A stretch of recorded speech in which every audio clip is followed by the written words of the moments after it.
प्यारे दर्शकों, प्रीतम सिंह रुपाल साडे नाल जुड़ चुके ने। पहला उन्हां दा स्वागत करते हैं। स्वागत है सर, सत श्री अकाल जी। सत श्री अकाल जी, बहुत बहुत शुक्रिया तुहाडा। रुपाल जी, अज दो मसलियां ते गलबात करांगे। पहला मसला जिहड़ा कि सोशल मीडिया के उपर काफ़ी वायरल हो रहा है, अंतरराष्ट्रीय पद्धर के उपर जिहड़े मसले की चर्चा हो रही है।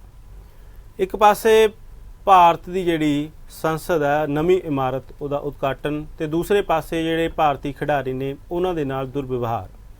ਇਹ ਮਸਲੇ ਨੂੰ ਅਲੱਗ-ਅਲੱਗ ਐਂਗਲ ਤੋਂ ਵੱਖਰੇ-ਵੱਖਰੇ ਤਰੀਕੇ ਦੇ ਨਾਲ ਬੁੱਧੀਜੀਵੀ ਵੇਖਦੇ ਨੇ ਤੇ ਪੱਤਰਕਾਰ ਭਾਈਚਾਰਾ ਕਿਵੇਂ ਇਸ ਮਸਲੇ ਨੂੰ ਲੈਂਦਾ ਹੈ। ਅਸੀਂ ਤੁਹਾਡੇ ਰਾਹੀਂ ਇਹ ਜਾਣਨ ਦੀ ਕੋਸ਼ਿਸ਼ ਕਰਾਂਗੇ ਕੀ ਚਰਚਾਵਾਂ ਨੇ, ਕੀ ਰਾਏ ਹਨ ਜਿਹੜੇ ਇਸ ਮਸਲੇ ਦੇ ਉੱਪਰ ਬਣੀਆਂ ਹੋਈਆਂ ਨੇ। ਦੇਖੋ ਬੱਲ ਜੀ, ਇੱਕ ਗੱਲ ਤਾਂ ਸਾਫ਼ ਹੈ ਕਿ ਜਿਹੜਾ ਪਹਿਲਵਾਨਾਂ ਦਾ ਮਸਲਾ ਹੈ ਇਹ ਤਾਂ ਨਹੀਂ ਹੈ ਕਿ ਇੱਕੋ ਦਮ ਜਾਂ ਰਾਤੋਂ ਰਾਤ ਇਹ ਮਸਲਾ ਉੱਭਰ ਕੇ ਸਾਹਮਣੇ ਆ ਗਿਆ। जनवरी तो लैके वो जड़ा है अपना ये मामला लैके आए ने ते पहला भी वो जंतर मंतर ते धरने ते बैठे सी ते उदों उन्हां नूं ये यकीन दवा के उठाता सी कि तुहाडे नाल इंसाफ करांगे, असीं कमेटी बना दित्ती है, पक्का इंसाफ होएगा। पर जिस तरीके दे नाल केंद्र दी सरकार इक्को गल ते अड़ी हुई है कि असीं उस नूं तां छेड़ना ही नहीं जिहड़ा चेयरमैन सीगा WFI दा, ते बाकी उस तो बाहर कोई गल हो सकदी है। खुद वो इंसान जिहड़ा हैगा एक पासे वो कह रहा पहला ऐ करो मैं फिर ज्वाइन करूँगा, पहला ऐ करो मैं फिर करूँगा, तो वो भी जिवें कह रहे हैं कि वो अपनियां चमदियां चला रहा हुण तक। तो उहदे खिलाफ 2 FIR भी लॉन्च हो चुकी ने, वो भी सुप्रीम कोर्ट की हदायत के उपर, तो फिर भी उन्होंने यूपी की पुलिस ने या चंडीगढ़ जिहड़ी दिल्ली की पुलिस ने अजे तक हथ नहीं पाया, गिरफ्तार नहीं किया। हालांकि जिहड़े दोने मामले ने ये इदां दे मामले ने जिहड़े नॉन बेलेबल ते नॉन कंपाउंडेबल ने, ते इन्हां दे विच जमानत भी है नहीं, ते पर उसकी अजे तक गिरफ्तारी भी नहीं हुई, ते ना ही कोई अगाऊं जिहड़ी इहदे ते इनकुआरी हुई है, जांच पड़ताल हुई है। कई बार ये भी हुंदा कि जे इदां दे दोष लगदे ने ते वो जांच पड़ताल तो बाद जिहड़ी FIR लॉन्च हुंदी है। सुप्रीम कोर्ट दे कहण ते जिहड़ा सी बृजभूषण दे खिलाफ FIR हुईयां 2, पर फिर भी उसकी गिरफ्तारी जिहड़ी है वो नहीं हुई, ते वो हर खुलेआम जिहड़ा हैगा वो नवीं पार्लीमेंट का इमारत का उद्घाटन होया उत्थे भी जा रहा है जी, कोई रोक टोक नहीं। दूजे पासे जिहड़े पहलवान ने जिन्हां जिहड़े इस मंग नूं लैके बैठे हुए ने, ये तो हो नहीं सकता कि जिहड़ी सारी गल ही बिल्कुल झूठी होवे, जिस तरह कहा जा रहा है कि एवें इल्जाम ला रहे ने इहदे खिलाफ कोई राजनीति है, कोई पॉलिटिक्स हो रही है जां हो रहा है। ਤੇ ਮੈਨੂੰ नहीं लगता कोई इहदे ते पॉलिटिक्स हो रही होवे जां हो रहा है, ते क्योंकि उन्हां दी किते ना किते उन्हां दा ये दर्द ये है जिस करके वो धरने ते बैठे हुए ने। हुण वो बच्चे वो कुड़ियां जिन्हां ने इन्हां दिनां दे विच प्रैक्टिस करनी सी, आह दिन जिहड़े सब तो हैल्दी मन्ने जांदे आ प्रैक्टिस करन वास्ते, उन्हां नूं सड़कां ते घसीटिया जा रहा है, ते वो उत्थे रो रहे ने, उन्हां नूं कदे बारिश च भेजण लई मजबूर होना पै रहा है, ते अपनी क्योंकि हक्की मंगां नूं लैके वो चले हुए ने। एक पासे तो देखो असी राजनीतिवान जिन्ने भी ने, भावें वो सत्ताधारी धिर है भावें दूजियां धिरां ने, बहुत वड्डियां गल्लां आपां कई वारी करदे हां, ते पर यह भी जिहड़ी उन्हां दी असली जिहड़ा उन्हां दा दर्द है जां चीज़ है उहनूं समझण दी कोई भी कोशिश नहीं कर रहा। ते एक पासे देश दी सरकार कह रही है असी खेलो इंडिया शुरू कीता जी, असी पिंडां तो लैके टैलेंट लैके आउणा है जिह तां कि साडा नाम बहुत वड्डा होवे, दुनिया भर च असी खेडां दे खेतर च भी एक नंबर दा देश बनाउणा है। ते एक पासे ये गल्लां कर रहे, दूसरे पासे जिहड़े ओह खिडारी जिहड़े पहलवान देश नूं एक नंबर दा बनाउण वाला लैके जा रहे, कोई वो एवें आम खिडारी तां है नहीं, उन्हां चों ओलंपीयन ने, उन्हां चों एशियाई खेडां चों गोल्ड मैडल लैण वाले ने, राष्ट्रमंडल खेडां चों जिहड़े जेतू खिडारी ने वो ने। जे हुण उन्हां दी नहीं सुनी जा रही, ये जे आपां एक वैसे एक मैसेज लईए तां फिर आम आदमी दी सुणवाई है जिहड़ी ਉਹ ਕਿੱਥੇ ਜਾਂ ਕਿਸ ਤਰ੍ਹਾਂ ਹੋ ਸਕਦੀ ਹੈ ਜਾਂ ਕੀ ਉਮੀਦ ਲਾਈ ਜਾ ਸਕਦੀ ਹੈ। ਤੇ ਇਹਦੇ ਵਿੱਚ ਜਿਹੜਾ ਇੱਕ ਪੱਖ ਹੈ, ਕੁਝ ਸਰਕਾਰ ਹਮਾਇਤੀ ਜਿਹੜੇ ਨੇ ਉਹ ਕਹਿ ਰਹੇ ਨੇ ਕਿ ਇਹ ਦਿਨ ਹੀ ਨਿਸ਼ਚਿਤ ਕਿਉਂ ਕੀਤਾ ਗਿਆ, ਅੱਗੇ ਜਾਂ ਪਿੱਛੇ ਵੀ ਹੋ ਸਕਦਾ ਸੀ। ਦੂਸਰੇ ਪਾਸੇ ਜਿਹੜਾ ਕਿਸਾਨਾਂ ਦੀ ਗੱਲ ਕੀਤੀ ਜਾਵੇ, ਕਿਉਂਕਿ ਅਸੀਂ ਵੇਖਿਆ ਕਿ ਕਿਸਾਨਾਂ ਨੇ ਵੀ ਖੁੱਲ੍ਹ ਕੇ ਹਮਾਇਤ ਕੀਤੀ ਹੈ, ਚਾਹੇ ਉਹ ਹਰਿਆਣੇ ਤੋਂ ਚੜੂਨੀ ਹੋਣ ਜਾਂ ਫਿਰ ਰਾਕੇਸ਼ ਟਕੈਤ ਜਾਂ ਉਗਰਾਹਾਂ ਜਥੇਬੰਦੀ, ਵੱਡੀਆਂ ਜਥੇਬੰਦੀਆਂ ਜਿਹੜੀਆਂ ਉਹਨਾਂ ਨੇ ਖੁੱਲ੍ਹ ਕੇ ਹਮਾਇਤ ਕੀਤੀ ਹੈ। ਤੇ ਜਿਸ ਤਰ੍ਹਾਂ ਦਾ ਟਕਰਾਅ ਅਸੀਂ ਵੇਖਿਆ ਹੋਇਆ ਉਹ ਕਿਵੇਂ ਲੱਗ ਰਿਹਾ ਕਿ ਇਹ ਜਿਹੜਾ ਦਿਨ ਕਿਉਂ ਨਿਸ਼ਚਿਤ ਕੀਤਾ ਗਿਆ ਕਿ ਹਾਈਲਾਈਟ ਹੋ ਜਾਵੇ ਸਾਡਾ ਮਸਲਾ, ਜਾਂ ਇਸ ਨੂੰ ਟਾਲਿਆ ਜਾ ਸਕਦਾ ਸੀ? नहीं देखो, जे सरकारां चाहुंदियां कि साडे काम हाईलाइट होण तां जिहड़े लोग अंदोलन कर रहे हैं वो क्यों नहीं चाहणगे कि साडा जिहड़ा अंदोलन है वो हाईलाइट होवे। एक गल है। दूजी गल ये कि जे उन्हां ने ये कह रहे कि वो दिन क्यों चुनिया गया, ये कोई इदां दा काम तां है नहीं, कोई ਸਪੋਰਟਸ ਇਵੈਂਟ ਹੈ, ਕੋਈ ਦਿਨ ਅੱਗੇ ਪਿੱਛੇ ਕਰ ਲਓ, ਉਹ ਤਾਂ ਹੱਕੀ ਮੰਗਾਂ ਨੂੰ ਲੈ ਕੇ ਦਿਨ ਰਾਤ ਤੋਂ ਧਰਨੇ ਤੇ ਬੈਠੇ ਹੋਏ ਜੂਝ ਰਹੇ ਆ। ਤੇ ਉਹਨਾਂ ਨੂੰ ਜਦੋਂ ਇਹ ਲੱਗਦਾ ਹੈ ਕਿ ਇੱਥੇ ਅਸੀਂ ਗੱਲ ਜਿਹੜੀ ਹੈ ਛੇਤੀ ਪਹੁੰਚਾ ਸਕਦੇ ਆ ਜਾਂ ਦੂਰ ਤੱਕ ਆਪਣੀ ਆਵਾਜ਼ ਜਿਹੜੀ ਆ ਉਹ ਬੁਲੰਦ ਕਰ ਸਕਦੇ ਆ, ਤੇ ਇਹਦੇ ਚ ਕੀ ਉਹਨਾਂ ਨੇ ਮਾੜਾ ਕੀ ਕੀਤਾ? ਪਹਿਲਾਂ ਤਾਂ ਇਹ ਗੱਲ ਹੈ। ਦੂਜੀ ਗੱਲ, ਜੇ ਸਰਕਾਰ ਨੂੰ ਇਹ ਲੱਗਦਾ ਸੀ ਕਿ ਇਹ ਜਿਹੜੀ ਹੈ ਇਦਾਂ ਦੀ ਨੌਬਤ ਆ ਸਕਦੀ ਹੈ ਤਾਂ ਉਹਨਾਂ ਦੀਆਂ ਮੰਗਾਂ ਮੰਨ ਲੈਂਦੇ, ਉਹ ਬੰਦੇ ਨੂੰ ਅਰੈਸਟ ਕਰਾ ਦਿੰਦੀ ਸਰਕਾਰ ਜਿਹਦੇ ਖਿਲਾਫ FIR ਦਰਜ ਹੋਈਆਂ ਨੇ, ਤੇ ਜਾਂ ਘੱਟੋ ਘੱਟ ਕੋਈ ਬਿਆਨ ਹੀ ਦੇ ਦਿੰਦਾ ਮੰਤਰੀ। ਦੇਖੋ, ਨਾ ਖੇਡ ਮੰਤਰੀ ਅਨੁਰਾਗ ਸਿੰਘ ਠਾਕਰ ਦਾ ਕੋਈ ਬਿਆਨ ਆ ਰਿਹਾ, ਨਾ ਪ੍ਰਧਾਨ ਮੰਤਰੀ ਨੇ ਤਾਂ ਬਿਲਕੁਲ ਚੁੱਪੀ ਸਾਧੀ ਹੋਈ ਹੈ। ਉਹ ਬਹੁਤ ਗੱਲਾਂ ਕਰਦੇ ਆ ਰੋਜ਼, ਕਿਸੇ ਨਾ ਕਿਸੇ, ਕਦੇ ਰੇਲ ਗੱਡੀ ਦਾ, ਕਿਸੇ ਕਾਰਖਾਨੇ ਦਾ ਉਦਘਾਟਨ ਕਰਦੇ ਆ, ਹਰ ਮਹੀਨੇ ਦੇ ਆਖਰੀ ਤਰੀਕ ਐਤਵਾਰ ਉਹ ਮਨ ਕੀ ਬਾਤ ਵੀ ਕਰਦੇ ਆ, ਕੋਈ ਪੌਣਾ ਘੰਟਾ 40 ਮਿੰਟ ਬੋਲਦੇ ਆ।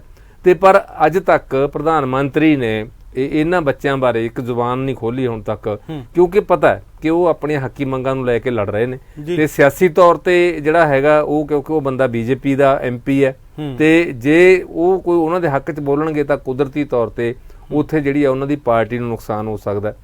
ਮੇਰਾ ਖਿਆਲ ਹੈ ਇਹਦੇ ਤੇ ਇਮਾਨਦਾਰੀ ਹੈ ਜਿਹੜੀ ਉਹ ਦਿਖਾਉਣੀ ਚਾਹੀਦੀ ਸੀ ਸਿਆਸੀ ਆਗੂਆਂ ਨੂੰ, ਤੇ ਜਿਹੜੇ ਕੇਂਦਰੀ ਗ੍ਰਹਿ ਮੰਤਰੀ ਨੇ ਅਮਿਤ ਸ਼ਾਹ, ਉਹਨੂੰ ਆਪਣੀ ਇਮਾਨਦਾਰੀ ਵਿਖਾਉਣੀ ਚਾਹੀਦੀ ਸੀ, ਪ੍ਰਧਾਨ ਮੰਤਰੀ ਨੂੰ ਇਮਾਨਦਾਰੀ ਵਿਖਾਉਣੀ ਚਾਹੀਦੀ ਸੀ। ਇਹਦੇ ਵਿੱਚ ਪ੍ਰੀਤਮ ਜੀ ਇੱਕ ਸਵਾਲ ਜਿਹੜਾ ਹੋਰ ਬਣਦਾ ਹੈ, ਜਿਵੇਂ ਅਸੀਂ ਕਿਸਾਨ ਅੰਦੋਲਨ ਦੀ ਜੇਕਰ ਗੱਲ ਕੀਤੀ ਜਾਵੇ, ਵੱਡੇ ਪੱਧਰ ਦੇ ਉੱਪਰ ਏਕਤਾ ਹੋਈ ਸੀ ਦੇਸ਼ ਦੇ ਵਿੱਚ, ਤੇ ਪਹਿਲਾਂ ਵੀ ਉਸ ਨੂੰ ਇਸੇ ਤਰ੍ਹਾਂ ਹੀ ਇਗਨੋਰ ਕੀਤਾ ਜਾਂਦਾ ਸੀ। ਜਿਵੇਂ ਤੇ ਅਸੀਂ ਹੁਣ ਘਟਨਾਵਾਂ ਦੱਸੀਆਂ ਨੇ ਕਿ ਕੋਈ ਜ਼ਿਕਰ ਨਹੀਂ ਸੀ, ਸਰਕਾਰ ਨੂੰ ਕੋਈ ਫਿਕਰ ਨਹੀਂ ਸੀ, ਜੋ ਹੋ ਰਿਹਾ ਹੋਣ ਦਿਓ। ਤੇ ਹੁਣ ਜਿਹੜਾ ਇਹ ਅੰਦੋਲਨ ਹੈ ਇਸ ਨੂੰ ਵੀ ਇਸੇ ਤਰ੍ਹਾਂ ਹੀ ਇਗਨੋਰ ਕੀਤਾ ਜਾ ਰਿਹਾ, ਭਾਵੇਂ ਕਿ ਕਿਸਾਨਾਂ ਦੇ ਵੱਲੋਂ ਹਮਾਇਤ ਮਿਲ ਰਹੀ ਹੈ। ਇਹਨੀ ਰਣਨੀਤੀ, ਕਿਉਂਕਿ ਕੱਲ ਜਿਹੜੇ ਅਸੀਂ ਵੇਖਿਆ ਕਿ ਜਿੱਥੇ ਉਹ ਬੈਠੇ ਸਨ ਉਹ ਸਾਰਾ ਕੁਝ ਉੱਥੋਂ ਸੁੱਟ ਦਿੱਤਾ, ਪੱਟ ਦਿੱਤਾ, ਚੁੱਕ ਦਿੱਤਾ ਗਿਆ ਪ੍ਰਸ਼ਾਸਨ ਦੇ ਵੱਲੋਂ। ਦੁਬਾਰਾ ਉਸੇ ਤਰ੍ਹਾਂ ਬੈਠਣਾ ਕਿਵੇਂ ਲੱਗ ਰਿਹਾ ਕਿ ਅਗਲੀ ਰਣਨੀਤੀ ਹੈ ਜਿਹੜੀ, ਕਿਉਂਕਿ ਮਾਨਸਿਕ ਤੌਰ ਤੇ ਵੀ ਕਿਤੇ ਨਾ ਕਿਤੇ ਇਸ ਤਰ੍ਹਾਂ ਦੀਆਂ ਜਿਹੜੀਆਂ ਘਟਨਾਵਾਂ ਹੁੰਦੀਆਂ ਉਹ ਵੀ ਸੱਟ ਮਾਰਦੀਆਂ ਨੇ ਖਿਡਾਰੀਆਂ ਨੂੰ। ਕੀ ਲੱਗ ਰਿਹਾ ਕਿ ਆਉਣ ਵਾਲੇ ਸਮੇਂ ਦੇ ਵਿੱਚ ਭਰਪੂਰ ਹੰਗਾਰੇ ਦੀ ਲੋੜ ਹੈ ਕਿ ਦੇਸ਼ ਵਾਸੀਆਂ ਦੀ ਵੀ ਨਿਗਾਹ, ਕਿਉਂਕਿ ਵੱਡਾ ਇਵੈਂਟ ਸੀ ਕੱਲ ਤੇ ਸੋਸ਼ਲ ਮੀਡੀਆ ਦੇ ਉੱਪਰ, ਨੈਸ਼ਨਲ ਲੈਵਲ ਦੇ ਉੱਪਰ ਸਾਰੀ ਕਵਰੇਜ ਹੋਈ ਹੈ, ਕਿਵੇਂ ਲੱਗ ਰਿਹਾ ਇਹਦਾ ਜਿਹੜੀ ਕੱਲ ਵਾਲੀ ਘਟਨਾ ਹੈ ਇਸ ਅੰਦੋਲਨ ਨੂੰ ਕੁਝ ਭਰਮਾ ਹੁੰਗਾਰਾ ਹੋਰ ਮਿਲ ਸਕਦਾ ਜੀ? ਦੇਖੋ, ਇੱਕ ਗੱਲ ਤਾਂ ਸਾਫ਼ ਹੈ ਬੱਲ ਜੀ, ਅੰਦੋਲਨ ਨੂੰ ਕਿੱਦਾਂ ਦਾ ਹੰਗਾਰਾ ਮਿਲਣਾ ਜਾਂ ਹੋਰ ਹੈ, ਦੇਖੋ ਹਰੇਕ ਮੂਵਮੈਂਟ ਦਾ, ਲਹਿਰ ਦਾ, ਅੰਦੋਲਨ ਦਾ ਇੱਕ ਆਪਣਾ ਜਿਹੜਾ ਪ੍ਰੈਸ਼ਰ ਵੀ ਹੁੰਦਾ ਹੈ, ਇੱਕ ਆਪਣਾ ਉਹਦਾ ਸਪੌਂਟੇਨੀਅਸ ਫਲੋ ਵੀ ਹੁੰਦਾ। ਜ਼ਰੂਰੀ ਨਹੀਂ ਕਿ ਕਦੇ ਲੀਡਰਾਂ ਦੀ ਸਿਆਣਪ ਦੇ ਨਾਲ ਮੂਵਮੈਂਟਾਂ ਚੱਲੀਆਂ ਨੇ ਜਾਂ ਹੋਰ ਹੈ, ਠੀਕ ਹੈ, ਲੀਡਰ ਜਿਹੜੇ ਆ ਉਹ ਸਟ੍ਰੈਟਜੀ ਘੜਦੇ ਆ, ਰਣਨੀਤੀ ਬਣਾਉਂਦੇ ਆ, ਉਹ ਅਲੱਗ ਗੱਲ ਹੈ। ਜੇ ਹੁਣ ਕਿਸਾਨ ਅੰਦੋਲਨ ਦੀ ਗੱਲ ਲਈਏ ਤੇ ਇਹ ਲੱਗਦਾ ਸੀ ਵੀ ਇੰਨਾ ਲੰਬਾ ਸਮਾਂ ਦਿੱਲੀ ਦੀਆਂ ਬਰੂਹਾਂ ਤੇ ਕਿਸਾਨ ਤੇ ਪੂਰੇ ਨਾਰਥ ਇੰਡੀਆ ਦੇ ਵਿੱਚ, ਬਾਅਦ ਦੇ ਵਿੱਚ ਸਾਊਥ ਤੋਂ ਵੀ ਜਥੇ ਆ ਕੇ ਸ਼ਾਮਲ ਹੋਣਗੇ ਤੇ ਗੋਡੇ ਟੇਕਣ ਲਈ ਮਜਬੂਰ ਕਰ ਦੇਣਗੇ ਕੇਂਦਰ ਦੀ ਸਰਕਾਰ ਨੂੰ ਕਿ ਉਹ ਕਾਨੂੰਨ ਵਾਪਸ ਲਓ। ਕਦੇ ਨਹੀਂ ਸੀ ਲੱਗਦਾ। ਤੇ ਕਿਉਂਕਿ ਸਰਕਾਰ ਜਿਵੇਂ ਹੁਣ ਵੇਸਲੀ ਹੋਈ ਹੈ ਕਿ ਆਪੇ ਉੱਠ ਕੇ ਚਲੇ ਜਾਣਗੇ, ਉਹ ਥੱਕ ਗਏ, ਜਦੋਂ ਇਹਨਾਂ ਦੀ ਫਸਲ ਵੱਢਣ ਦਾ ਸਮਾਂ ਆਇਆ, ਵਾਢੀ ਦਾ ਟਾਈਮ ਆਇਆ, ਉਦੋਂ ਚਲੇ ਜਾਣਗੇ। ਪਰ ਉਹ ਕੁਛ ਏਦਾਂ ਦੀ ਰਣਨੀਤੀ ਬਣਾਈ ਗਈ ਤੇ ਕਿਸਾਨ ਆਗੂ ਕਦੇ ਨਹੀਂ ਸੀ ਚਾਹੁੰਦੇ ਕਿ ਅੰਦੋਲਨ ਨੂੰ ਇੰਨਾ ਲੰਬਾ ਖਿੱਚਿਆ ਜਾਵੇ ਜਾਂ ਦਿੱਲੀ ਦੇ ਨੇੜੇ ਜਾਇਆ ਜਾਵੇ ਜਾਂ ਹੋਰ ਹੈ। ਉਹਨਾਂ ਨੂੰ ਇਹ ਸੀ ਕਿ ਜਿੱਥੇ ਵੀ ਕਿਤੇ ਚਲੋ ਸਾਨੂੰ ਰੋਕਣਗੇ, ਅਸੀਂ ਉੱਥੇ ਆਪਣਾ ਧਰਨਾ ਦੇ ਕੇ ਜਾਂ ਆਪਣੀ ਗੱਲ ਸਿੰਬੋਲਿਕ ਜਿਹੜਾ ਹੈ ਕਨਵੇ ਕਰਕੇ ਆਪਣੀ ਗੱਲ ਅਸੀਂ ਵਾਪਸ ਆ ਜਾਾਂਗੇ।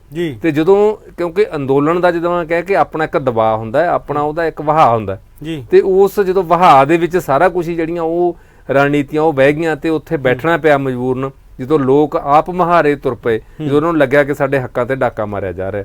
ਹੁਣ ਇਸੇ ਤਰ੍ਹਾਂ ਇਹ ਜਿਹੜਾ ਪਹਿਲਵਾਨਾਂ ਦਾ ਜਾਂ ਇਹਨਾਂ ਦਾ ਖਿਡਾਰੀਆਂ ਦਾ ਅੰਦੋਲਨ ਹੈ, ਮੈਨੂੰ ਨਹੀਂ ਲੱਗਦਾ ਕਿ ਇਹ ਇਸ ਤਰੀਕੇ ਨਾਲ ਆਪਣੇ ਆਪ ਖਤਮ ਹੋ ਜਾਏਗਾ। ਜੇ ਜੰਤਰ ਮੰਤਰ ਉਹਨਾਂ ਨੇ ਬੰਦ ਵੀ ਕਰਤਾ, ਹੋਰ ਦਿੱਲੀ ਦੇ ਵਿੱਚ ਬਹੁਤ ਜਗ੍ਹਾ ਬੈਠਣ ਵਾਸਤੇ, ਰਾਮਲੀਲਾ ਮੈਦਾਨ ਦੇ ਵਿੱਚ ਜਿਹੜਾ ਹੈ ਉਹ ਆਪਣਾ ਜਾਰੀ ਰੱਖ ਸਕਦੇ ਆ, ਕਿਤੋਂ ਹੋਰ ਕਰ ਸਕਦੇ ਆ। ਹੁਣ ਕਿਸਾਨ ਕਿਹੜਾ ਜੰਤਰ ਮੰਤਰ 'ਚ ਗਏ ਸੀ ਜਾਂ ਰਾਮਲੀਲਾ ਮੈਦਾਨ 'ਚ ਗਏ ਸੀ, ਬਾਹਰ ਬਾਰਡਰਾਂ ਤੇ ਬੈਠੇ ਸੀ ਨਾ ਜੀ। ਤੇ ਕੱਲ ਵੀ ਜਿਹੜਾ ਕਿਸਾਨਾਂ ਨੂੰ ਉੱਥੇ ਰੋਕ ਲਿਆ ਗਿਆ ਜਿੱਥੇ ਜਿੱਥੇ ਉਹ ਗਏ। ਤੇ ਇਹ ਗੱਲ ਇਹ ਹੈ ਕਿ ਦੇਸ਼ ਦੀ ਜਿਹੜੀ ਭਾਵਨਾ ਕਿਵੇਂ ਜੁੜਦੀ ਹੈ ਤੇ ਜਾਂ ਉਹ ਆਪਣੇ ਅੰਦੋਲਨ ਦੇ ਵਿੱਚ ਜਾਂ ਆਪਣੀਆਂ ਮੰਗਾਂ ਦੇ ਵਿੱਚ ਜਾਂ ਆਪਣੇ ਮਿਸ਼ਨ ਦੇ ਵਿੱਚ ਕਿੰਨੇ ਸੱਚੇ ਨੇ। ਜੇ ਕਿਸਾਨ ਸੱਚੇ ਸੀ ਜਾਂ ਹੋਰ ਸੀ, ਸਰਕਾਰ ਨੂੰ ਪਿੱਛੇ ਹਟਣਾ ਪਿਆ। ਇਹ ਹੁਣ ਪਹਿਲਵਾਨ ਨੇ, ਬੱਚੇ ਨੇ, ਜਿਹੜਾ ਕੱਲ ਉਹਨਾਂ ਦਾ ਹਾਲਤ ਉੱਥੇ ਦੇਖਣ ਵਾਲੇ ਸੀ, ਕਿਸ ਤਰ੍ਹਾਂ ਪੁਲਿਸ ਉਹਨਾਂ ਨੂੰ ਧੂ ਰਹੀ ਸੀ, ਭਾਵੇਂ ਲੇਡੀ ਕਾਂਸਟੇਬਲ ਸੀ, ਤੇ ਪਰ ਉਹ ਜਿਸ ਸ਼ਿੱਦਤ ਨਾਲ ਉਹ ਕੁੜੀਆਂ ਜੂਝ ਰਹੀਆਂ ਸੀ ਜਾਂ ਹੋਰ ਹੈ, ਜਿਵੇਂ ਇੱਕ ਨੂੰ 6-6 7-7 ਜਿਹੜੇ ਅਸੀਂ ਉਹ ਕਾਬੂ ਕਰ ਰਹੇ ਸੀ, ਫਿਰ ਵੀ ਕਾਬੂ ਨਹੀਂ ਸੀ ਹੋ ਰਹੇ। ਉੱਥੋਂ ਇਹ ਲੱਗਦਾ ਕਿ ਜਿਹੜੇ, ਕਿਉਂਕਿ ਜੇ ਤਾਂ ਸਿਰਫ ਇਹ ਗੱਲ ਹੋਵੇ ਨਾ ਜੀ ਵੀ ਅਸੀਂ ਤਾਂ ਗ੍ਰਿਫਤਾਰੀ ਦੇਣੀ ਹੈ, ਸਿਰਫ ਉਹਦੇ ਪਿੱਛੇ ਕੋਈ ਰਾਜਨੀਤੀ ਹੋਵੇ, ਜਿਵੇਂ ਆਮ ਲੀਡਰ ਗ੍ਰਿਫਤਾਰੀਆਂ ਦਿੰਦੇ, ਚੁੱਪ ਕਰਕੇ ਜਾ ਕੇ ਬੱਸ 'ਚ ਬੈਠ ਜਾਂਦੇ ਆ ਤੇ ਜਾਂ ਉਹਨਾਂ ਦੀ ਗੱਡੀ 'ਚ ਬਹਿ ਜਾਂਦੇ ਆ ਤੇ ਸਗੋਂ ਉੱਥੇ ਜਾ ਕੇ ਬਿਆਨ ਵੀ ਦਿੰਦੇ ਆ, ਹੱਸਦੇ ਜਾਂਦੇ ਆ। ਉਹਨਾਂ ਦੇ ਅੰਦਰ ਜਿਹੜੀ ਇੱਕ ਲੜਨ ਦੀ ਜਿਹੜੀ ਭਾਵਨਾ, ਇੱਕ ਜਿਹੜੀ ਲੜਨ ਦੀ ਜ਼ੀਲ ਹੈ, ਇੱਕ ਉਹ ਸਪਿਰਿਟ ਹੈ, ਉਹ ਕੱਲ ਨਜ਼ਰ ਆ ਰਹੀ ਸੀ ਕਿ ਉਹ ਆਪਣੇ ਹੱਕਾਂ ਲਈ ਲੜ ਰਹੇ ਨੇ ਤੇ ਉਹਨਾਂ ਨੂੰ ਚੁੱਕ ਕੇ ਲਿਆਇਆ ਜਾ ਰਿਹਾ ਜਾਂ ਹੋ ਰਿਹਾ। ਇਹ ਇੱਕ ਬਹੁਤ ਵੱਡਾ ਇੱਕ ਮੈਸੇਜ ਹੈ ਜਿਹੜਾ ਆਮ ਲੋਕਾਂ ਤੱਕ ਜਾਂਦਾ ਹੈ। ਤੇ ਮੈਨੂੰ ਨਹੀਂ ਲੱਗਦਾ ਵੀ ਜੇ ਕਿਸੇ ਸਰਕਾਰ ਉਹਨਾਂ ਦੀਆਂ ਮੰਗਾਂ ਮੰਨਣ ਵੱਲ ਨਾ ਵਧੀ, ਕਿਸੇ ਆਪਾਂ ਕਹਿੰਦੇ ਕਿ ਫੈਸਲਾ ਕੁਨ ਕਿਸੇ ਉਸ ਤੇ ਨਾ ਆਈ ਨੁਕਤੇ ਤੇ, ਤਾਂ ਇਹ ਅੰਦੋਲਨ ਇੰਨੀ ਛੇਤੀ ਖਤਮ ਹੋ ਜਾਏਗਾ ਜਾਂ ਸਿਰਫ ਉਹਨਾਂ ਨੂੰ ਡਰਾ ਕੇ ਜਾਂ ਅਰੈਸਟ ਕਰਕੇ ਜਾਂ ਉਹਨਾਂ ਦੇ ਝੂਠੇ ਕੇਸ ਪਾ ਕੇ ਇਹ ਅੰਦੋਲਨ ਖਤਮ ਹੋ ਜਾਏਗਾ। ਇਹਦੇ ਨਾਲ ਜਿਹੜਾ ਹੈ ਸੱਤਾਧਾਰੀ ਧਿਰ ਨੂੰ ਬਹੁਤ ਵੱਡਾ ਨੁਕਸਾਨ ਹੋ ਸਕਦਾ ਹੈ। ਜੀ, ਰਹਿੰਦੇ ਸਮੇਂ ਦੇ ਵਿੱਚ ਇੱਕ ਪੰਜਾਬ ਦਾ ਮਸਲਾ ਜਿਹੜਾ ਉਹਦੇ ਵੀ ਗੱਲ ਕਰਾਂਗੇ। ਵਿਜੀਲੈਂਸ ਦੀ ਰਡਾਰ ਦੇ ਉੱਪਰ ਕਿਹੜੇ ਸਾਬਕਾ ਮੰਤਰੀ ਇਸ ਵੇਲੇ ਚੱਲ ਰਹੇ ਨੇ, ਉਹਦੀ ਜਾਣਕਾਰੀ ਵੀ ਸਾਂਝੀ ਕਰੋ ਜੀ। ਨਹੀਂ ਦੇਖੋ, ਇਹ ਤਾਂ ਇੱਕ ਆਮ, ਦੇਖੋ ਪਹਿਲੀ ਗੱਲ ਤਾਂ ਇਹ ਕਿ ਸਾਰੀਆਂ ਸਰਕਾਰਾਂ ਜਾਂ ਹੋਰ ਆਪਣੇ ਆਪਣੇ ਸਮੇਂ ਦੇ ਵਿੱਚ ਇਨਕੁਆਰੀਆਂ, ਜਾਂਚ ਪੜਤਾਲ ਦੇ ਖੋਲ੍ਹਦੇ ਨੇ, ਫਾਈਲਾਂ ਖੁੱਲ੍ਹਦੀਆਂ ਨੇ, ਚਿੱਠੇ ਖੁੱਲ੍ਹਦੇ ਨੇ। ਤੇ ਪਰ ਇਹ ਹੈ ਕਿ ਇਸ ਵਾਰ ਜਿਹੜੀ ਇਹ ਹੁਣ ਮੌਕੇ ਦੀ ਇਸ ਵਾਰ ਜਿਹੜੀ ਸਰਕਾਰ ਹੈ, ਆਮ ਆਦਮੀ ਪਾਰਟੀ ਦੀ ਕਹਿ ਲਓ ਜਾਂ ਭਗਵੰਤ ਮਾਨ ਦੀ ਅਗਵਾਈ ਵਾਲੀ ਸਰਕਾਰ ਕਹਿ ਲਓ, ਤੇ ਮੈਨੂੰ ਇਹ ਲੱਗਦਾ ਹੈ ਕਿ ਇਹ ਜਿਹੜਾ ਹੈ ਕਾਫੀ ਕੁਝ ਪਹਿਲਾਂ ਸੋਚ ਪੜਤਾਲ ਕਰਕੇ ਵਿਉਂਤ ਨਾਲ ਜਿਹੜਾ ਹੈ ਉਹ ਚੱਲ ਰਹੀ ਹੈ। ਇਹੋ ਕਾਰਨ ਹੈ ਕਿ ਜਿਹੜੇ ਇਹ ਮਾਮਲੇ ਨੇ ਇਹਦੇ ਵਿੱਚ ਛੇਤੀ ਕੀਤਿਆਂ ਜਿਹੜੇ ਲੀਡਰ, ਜਿਹੜੇ ਆਗੂ ਫਸ ਜਾਂਦੇ ਆ ਜਾਂ ਆ ਜਾਂਦੇ ਆ ਜਾਂ ਕੋਈ ਆਮ ਬੰਦੇ ਆ ਜਾਂਦੇ ਆ ਤੇ ਉਹ ਛੇਤੀ ਕੀਤਿਆਂ ਉਹ ਬਾਹਰ ਨਹੀਂ ਹੁੰਦੇ ਜਾਂ ਹੋਰ ਹੈ। ਹੁਣ ਬੜੇ ਲੰਬੇ ਸਮੇਂ ਬਾਅਦ ਆਸ਼ੂ ਦੀ ਜ਼ਮਾਨਤ ਹੋਈ ਤੇ ਇਸੇ ਤਰ੍ਹਾਂ ਜਿਹੜਾ ਹੈ ਕਿੱਕੀ ਢਿੱਲੋਂ, ਜਿਹੜਾ ਕੁਸ਼ਲਦੀਪ ਸਿੰਘ, ਉਹ ਵੀ ਅਜੇ ਤੱਕ ਜੇਲ੍ਹ 'ਚ ਹੈ। ਤੇ ਹੁਣ ਇਸੇ ਤਰ੍ਹਾਂ ਜਿਹੜਾ ਗੁਰਪ੍ਰੀਤ ਕਾਂਗੜ ਤੇ ਬਲਵੀਰ ਸਿੰਘ ਸਿੱਧੂ, ਹੁਣ ਉਹਨਾਂ ਦੇ ਖਿਲਾਫ ਉਹਨਾਂ ਨੇ ਹਾਲਾਂਕਿ ਪਹਿਲਾਂ ਵੀ ਕਈ ਵਾਰ ਉਹਨਾਂ ਦੇ ਬਿਆਨ ਦਰਜ ਕਰ ਚੁੱਕੇ ਆ ਵਿਜੀਲੈਂਸ, ਹੁਣ ਫਿਰ ਉਹਨਾਂ ਨੂੰ ਬੁਲਾਇਆ ਦੁਬਾਰਾ। ਤੇ ਇਸੇ ਤਰ੍ਹਾਂ ਸਾਬਕਾ ਮੁੱਖ ਮੰਤਰੀ ਚਰਨ ਸਿੰਘ ਚੰਨੀ ਨੂੰ ਵੀ ਜਿਹੜਾ ਅਲਟੀਮੇਟਮ ਦਿੱਤਾ ਹੋਇਆ ਕਿ ਉਹ ਆਪਣੀ ਜਿਹੜੀ ਇੱਕ ਕ੍ਰਿਕਟ ਖਿਡਾਰੀ ਤੋਂ ਰਿਸ਼ਵਤ ਲੈਣ ਦਾ ਮਾਮਲਾ ਜਿਹੜਾ ਉਹਦੇ ਭਤੀਜੇ ਭਾਣਜੇ ਦਾ, ਤੇ ਉਹਨੂੰ ਸਾਹਮਣੇ ਲਾਉਣ, ਉਹਨੂੰ ਸਪਸ਼ਟ ਕਰਨ, ਉਹਦੇ ਬਾਰੇ ਸਪਸ਼ਟੀਕਰਨ ਦੇਣ ਕੀ ਹੈ ਇਹ। ਮੇਰਾ ਖਿਆਲ ਹੈ ਕਿ ਦੇਖੋ, ਭਾਵੇਂ ਅਕਸਰ ਜਿਹੜਾ ਬੰਦਾ ਫਸ ਜਾਂਦਾ ਉਹ ਕਹਿੰਦਾ ਜੀ ਇਹ ਸਿਆਸੀ ਬਦਲਾਖੋਰੀ ਹੈ ਜੀ, ਸਕੋਰ ਸੈਟਲ ਕੀਤੇ ਜਾ ਰਹੇ ਆ ਜਾਂ ਕਿਹੜਾ ਕੱਢਣ ਦੀ ਕੋਸ਼ਿਸ਼ ਕੀਤੀ ਜਾ ਰਹੀ ਹੈ, ਪਰ ਕਿਤੇ ਨਾ ਕਿਤੇ ਤਾਂ ਕੋਈ ਗੱਲ ਇਹ ਜ਼ਰੂਰ ਹੁੰਦੀ ਹੈ ਕਿ ਇਹ ਲੋਕ ਉਦੋਂ ਹੀ ਜਿਹੜੇ ਹੈ ਕਿਵੇਂ ਅਰਬਾਂ ਦੇ ਮਾਲਕ ਬਣ ਜਾਂਦੇ ਆ ਜਦੋਂ ਇਹ ਰਾਜਨੀਤੀ 'ਚ ਆਉਂਦੇ ਆ, ਜਦੋਂ ਕੋਈ ਮੰਤਰੀ ਬਣਦਾ ਹੈ ਜਾਂ ਕੋਈ ਹੋਰ ਹੈ। ਪਹਿਲਾਂ ਉਹ ਕਿਉਂ ਨਹੀਂ ਹੁੰਦੇ, ਜਾਂ ਆਮ ਬੰਦੇ ਜਿਹੜੇ ਹੈ ਉਹ ਕਿਉਂ ਨਹੀਂ ਇਸ ਲੈਵਲ ਤੱਕ ਪਹੁੰਚਦੇ, ਉਹਨਾਂ ਕੋਲ ਇੰਨੀ ਪ੍ਰਾਪਰਟੀ ਜਾਇਦਾਦ ਕਿਉਂ ਨਹੀਂ ਆਉਂਦੀ। ਜਿਹੜੇ ਅਸਲ ਗੱਲ ਤਾਂ ਵਿਜੀਲੈਂਸ ਕੋਲੇ ਹੁਣ ਕੀ ਚਾਬੀ ਹੈ, ਇਹੀ ਹੈ ਨਾ ਜੀ, ਵੀ ਤੁਹਾਡੇ ਕੋਲੇ ਜਿਹੜੇ ਤੁਹਾਡੀ ਜ਼ਾਹਰਾ ਆਮਦਨ ਹੈ ਜਿੰਨੀ ਵੀ ਹੈ, ਉਹ ਤੋਂ ਵੱਧ ਤੁਸੀਂ ਐਸੈਟ ਜਿਹੜੇ ਬਣਾਏ ਉਹ ਕਿਵੇਂ ਬਣਾਏ, ਤੇ ਉਹ ਕੁਦਰਤੀ ਤੌਰ ਤੇ ਉਹਦਾ ਕਿਤੇ ਨਾ ਕਿਤੇ ਤਾਂ ਜਵਾਬ ਦੇਣਾ ਹੀ ਪਏਗਾ। ਇਹ ਵੱਖਰੀ ਗੱਲ ਹੈ ਕਿ ਸਰਕਾਰਾਂ ਬਦਲਦੀਆਂ ਰਹਿੰਦੀਆਂ, ਇਨਕੁਆਰੀਆਂ ਚੱਲਦੀਆਂ ਰਹਿੰਦੀਆਂ, ਕੇਸ ਲੰਬੇ ਅਦਾਲਤਾਂ ਦੇ ਵਿੱਚ ਚੱਲਦੇ ਆ, ਫਿਰ ਅਦਾਲਤਾਂ ਨੂੰ ਐਵੀਡੈਂਸ ਚਾਹੀਦੇ ਹੁੰਦੇ ਆ। ਤੇ ਪਰ ਇੱਕ ਗੱਲ ਜਿਹੜੀ ਹੈ ਕਿ ਜਦੋਂ ਤੁਸੀਂ ਕਿਸੇ ਸਿਆਸੀ ਆਗੂ ਨੂੰ ਇਦਾਂ ਦੇਖਦੇ ਹੋ ਕਟਹਿਰੇ 'ਚ ਖੜਾ, ਤਾਂ ਜਿਹੜੀ ਪੂਰੇ ਦੇਸ਼ ਦੀ ਜਿਹੜੀ ਸਿਆਸਤ ਹੈ ਜਾਂ ਤੁਹਾਡੇ ਸੂਬੇ ਦੀ ਸਿਆਸਤ ਹੈ ਜਾਂ ਤੁਹਾਡੇ ਹਲਕੇ ਦੀ ਸਿਆਸਤ ਹੈ, ਤਾਂ ਉੱਥੇ ਉਸ ਬੰਦੇ ਦੀਆਂ ਇੱਕ ਵਾਰੀ ਜ਼ਰੂਰ ਅੱਖਾਂ ਨੀਵੀਆਂ ਹੁੰਦੀਆਂ ਨੇ। ਪਰ ਇਹ ਹੈ ਵੀ ਕਿ ਜਿਹੜੇ ਸਿਆਸੀ ਲੋਕ ਇਹਨਾਂ ਦੀ ਚਮੜੀ ਵੀ ਇੰਨੀ ਮੋਟੀ ਹੁੰਦੀ ਹੈ ਤੇ ਕਹਿੰਦੇ ਹੁੰਦੇ ਹਨ ਕਿ ਗੈਂਡੇ ਵਰਗੀ ਖੱਲ ਹੁੰਦੀ ਹੈ ਇਹਨਾਂ ਦੀ, ਤੇ ਉਹ ਕੋਈ ਫਰਕ ਨਹੀਂ ਪੈਂਦਾ ਉਹਨਾਂ ਨੂੰ, ਉਹ ਫੇਰ ਦੁਬਾਰਾ ਉਵੇਂ ਆ ਜਾਂਦੇ, ਉਵੇਂ ਲੋਕ ਫੇਰ ਫੁੱਲਾਂ ਦੇ ਹਾਰ ਪਾ ਕੇ ਹੱਥਾਂ ਤੇ ਚੱਕ ਲੈਂਦੇ ਆ। ਤੇ ਪਰ ਇੱਕ ਗੱਲ ਤਾਂ ਇਹਦੇ 'ਚ ਜੇ ਮੈਂ ਕਹਾਂ ਉਹ ਇਹ ਸਾਫ਼ ਹੈ ਕਿ ਜੇ ਇਹ ਇਨਕੁਆਰੀਆਂ ਖੁੱਲਣਗੀਆਂ, ਪੜਤਾਲਾਂ ਹੋਣਗੀਆਂ, ਆਉਣ ਵਾਲੇ ਜਿਹੜੇ ਆਗੂ ਨੇ ਜਾਂ ਹੋਰ ਆ ਉਹਨਾਂ ਨੂੰ ਵੀ ਥੋੜੇ ਮੋਟੇ ਕੰਨ ਹੋਣਗੇ ਕਿ ਸਾਡੇ ਵਾਸਤੇ ਵੀ, ਸਾਡੇ ਲਈ ਵੀ ਇਹ ਦਿਨ ਆ ਸਕਦੇ ਆ ਜੀ। ਤੇ ਅੱਜ ਦੇ ਜਿਹੜੇ ਸਾਡੇ ਮਸਲੇ ਸਨ, ਬਹੁਤ ਹੀ ਵਿਸਥਾਰ ਦੇ ਨਾਲ ਆਪ ਜੀ ਨੇ ਜਾਣਕਾਰੀ ਮੁਹੱਈਆ ਕਰਾਈ ਜੀ। ਬਹੁਤ ਬਹੁਤ ਧੰਨਵਾਦ, ਸ਼ੁਕਰਾਨੇ, ਸਤਿ ਸ਼੍ਰੀ ਅਕਾਲ।